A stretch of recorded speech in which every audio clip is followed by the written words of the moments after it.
नमस्कार मैत्रिणींनो, मी भारती पाटील. स्वागत आहे तुमचं आपल्या किचनमध्ये. आज आपण बघणार आहोत एक असा सरबत जो शरीरासाठी खूप जास्त प्रमाणात थंड असतो. तर हा आहे गोंद कतिरा.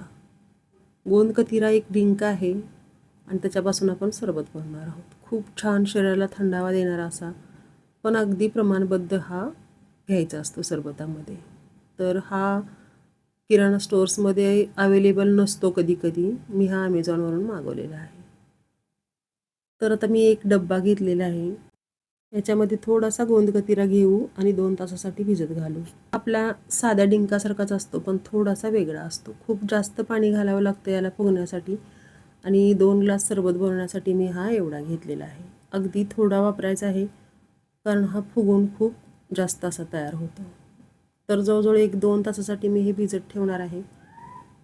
डब्याला झाकण लावूया आणि नंतर तुम्ही बघालच किती फुगतो हा.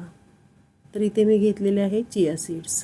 तर हे सुद्धा थोडंसं आपण एका ग्लासमध्ये भिजत घालणार आहोत. आता हे पटकन फुगतात. अगदी सरबत करण्याच्या आधी 5 मिनटं भिजत घातली तरीसुद्धा हे चालतात. 10-1 मिनटामध्ये हे खूप छान असे फुगले जातात. तर हे सगळं आपण भिजवून ठेवूया आणि 2 तासानंतर बघा मी तुम्हाला दाखवते आपण जो डिंक भिजत घातलेला आहे म्हणजे गोंद कतिरा तो किती फुगलेला आहे. तर चिया सीड्स म्हणजे सब्जासुद्धा खूप फुगला आहे. बाजूला ठेवूया आणि तुम्ही बघू शकता डब्यामध्ये केवढा फुगला आहे हा गोंद कतिरा. आणि हा जो गोंद कतिरा आहे तो आपण कोणत्याही सरबतामध्ये वापरू शकतो. पौष्टिक असतो, शरीराला खूप थंडावा देतो. आता आपण सरबत बनवूया. तर त्यासाठी मी थोडीशी पुदिन्याची पाने घेतलीत, म्हणजे एक 7-8 पुदिन्याची पानं, एक लिंबू बारीक चिरून घेतलं आहे, 2 हिरवी वेलची घेतली आणि 1 लवंग घेतली, कारण आपण इथे सरबत बनवणार आहोत. आता घालायची थोडीशी साखर. तर 2 ग्लाससाठी मी 3 चमचे साखर घेतली आहे. साखर तुम्ही तुमच्या आवडीनुसार कमी जास्त. साखर घालायची, थोडंसं मीठ घालायचं. तर मी इथे काळं मीठ घातलेलं आहे, अगदी थोडं घातलेलं आहे.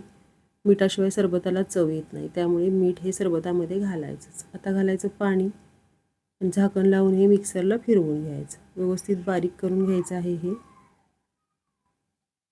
खूप छान असा सरबत तयार होतो. आता इकडे मी 2 ग्लास घेतलेले आहेत, कारण आपण जे सरबतासाठी साहित्य घेतले ते 2 ग्लासच्या हिशोबाने घेतलेलं आहे. तर दोन्ही ग्लासमध्ये 1-1 चम्मच फुगलेला गोंद कतिरा घालायचा आहे. सोबतच चिया सीड्स म्हणजे सब्जा घालायचा आहे. सब्जासुद्धा 1-1 चम्मच घालायचा दोन्ही ग्लासमध्ये. आता हे जे पदार्थ जितके थंड असतात तितके हानिकारकसुद्धा असतात. प्रमाणबद्धच खायचे असतात. सरबतामधून जरी घ्यायचे झाले तरी ते प्रमाणबद्धच घ्यायचे आहेत. आता घालूया आईस क्यूब.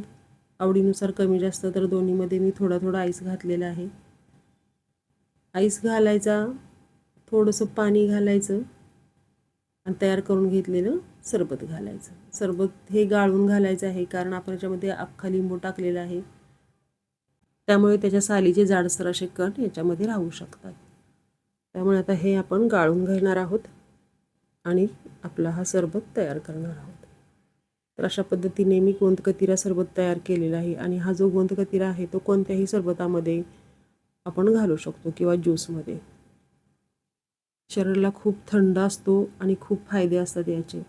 रेसिपी आवडली तर करून बघा. चॅनलला सबस्क्राईब करा, लाईक, शेअर आणि कमेंट करा.